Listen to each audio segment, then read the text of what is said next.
So if you were to say you had like one or two things other than the 5-second rule that when you're feeling emotionally charged, you give yourself the 5, 4, 3, 2, 1, and then you do something to kind of get your, body back to some sort of stability, like what would those things be?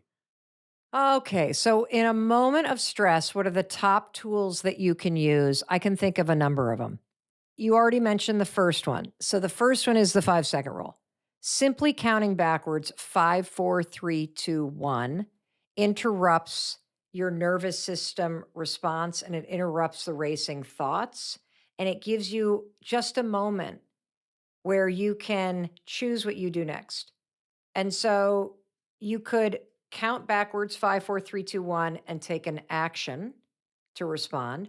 Or what I often do is I count backwards 5, 4, 3, 2, 1 to stop the racing in my mind and to stop my heart from taking off in terms of flooding my body, with adrenaline and cortisol and all this. 5, 4, 3, 2, 1. And I put myself in pause. I take a deep breath and I just do nothing for a minute. Deciding not to react is a powerful way to react. Gathering yourself is a power move. And so that's number one.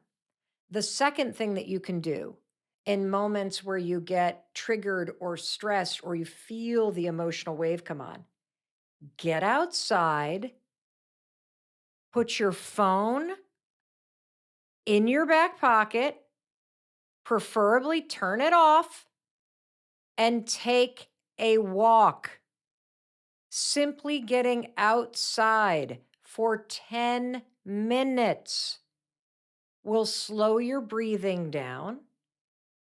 It will raise your gaze and attention on something other than the whatever situation train wreck that just happened, or the phone call you need to make, or the text you just got.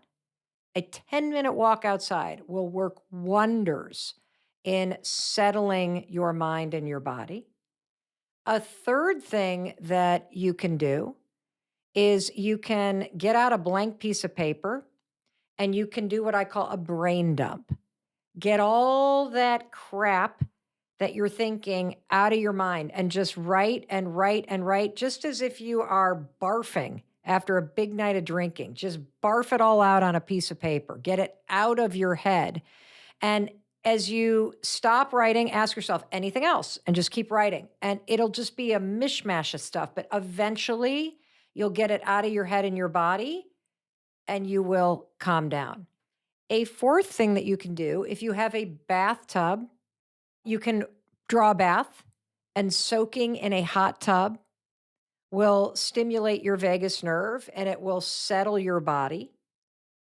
A fifth thing that you could do is you can run a cold shower and step into a cold shower. Let me tell you something. I don't care how horrible that text was that your ex just sent you. If you step into a cold shower, it is so shocking that the only thing that your brain and your nervous system will pay attention to is the cold shower. Get in there and stand in there for 30 seconds to a minute and breathe through it.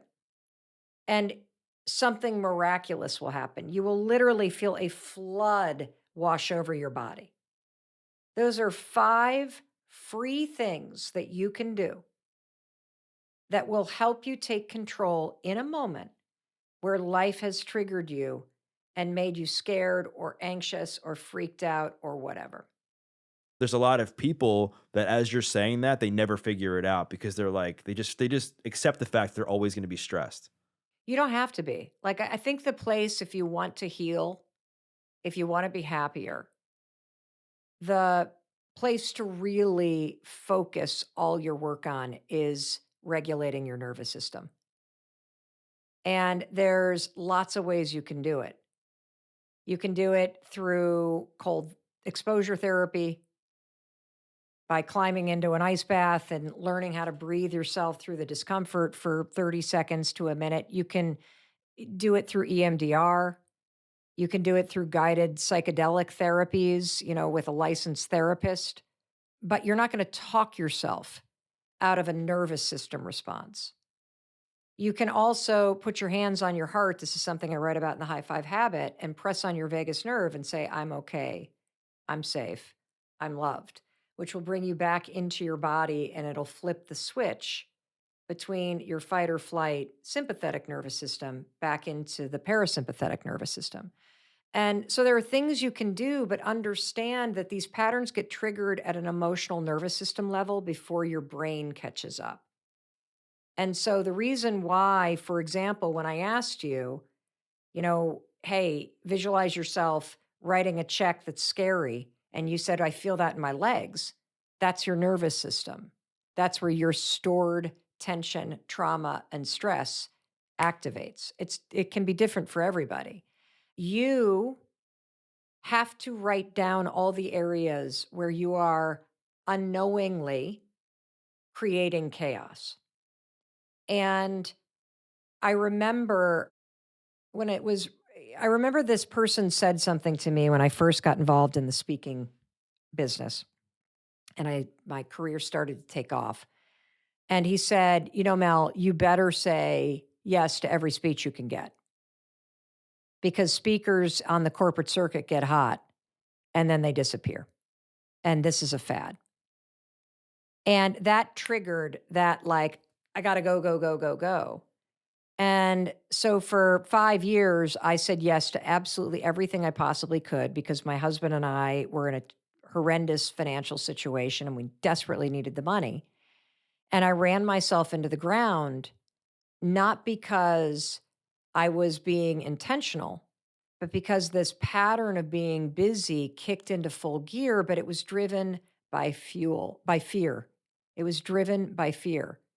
And I believe that as much work as you have done on yourself, turning your whole life around and now serving so many people and making a huge difference in building this business, if you dig deep, what drives the fear of spending the money and investing yourself is a deeper fear.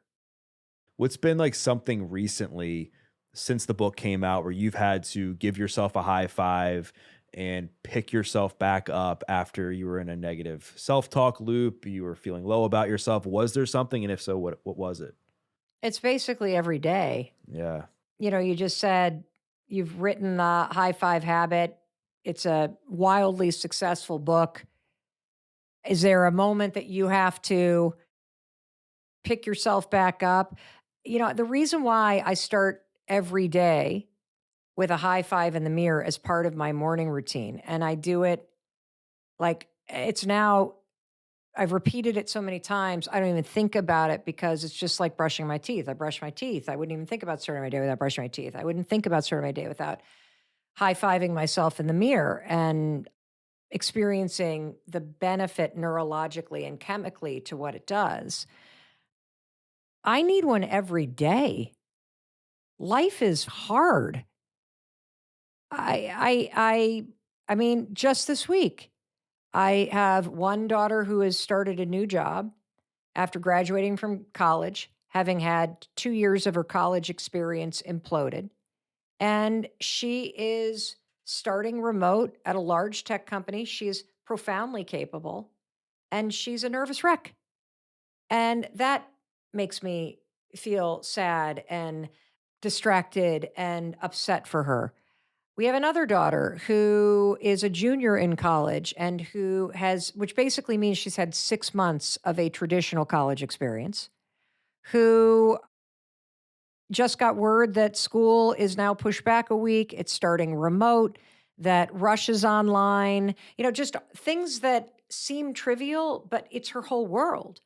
And so her trying to grapple with how to make sense of the ever changing world that we live in. Life is going to throw situations, emotions, distractions, stuff at you that you can't control. And the whole game is how you support yourself in responding to it. And so I have developed the skill of being so in tune with my nervous system and when I'm kind of in my body and feeling comfortable in my own skin and when I am triggered and I go on edge. And the second I feel myself go on edge, I have a skill of putting myself in pause, 5, 4, 3, 2, 1, and checking in with myself and getting aware of what is going on. And let's take the example of why, the high five help this morning of feeling on edge about calling my parents who we haven't seen since end of September and saying, I think we should push this off 3 weeks. It's my mother's birthday.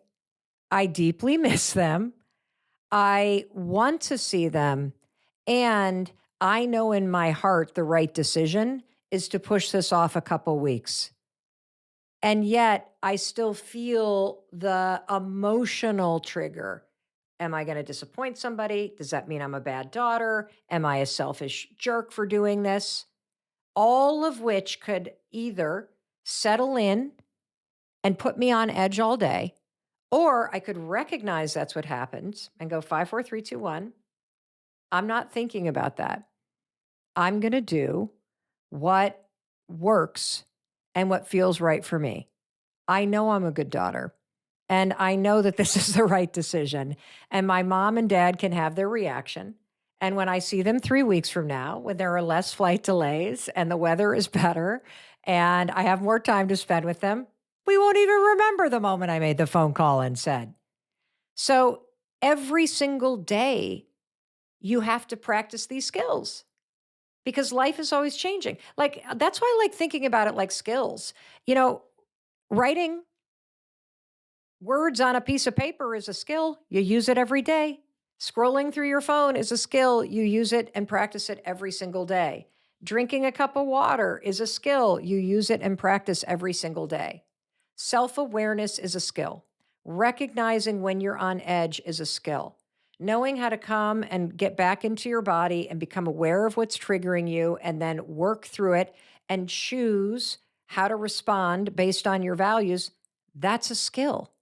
And in life, you need to draw upon, strengthen, and practice these types of skills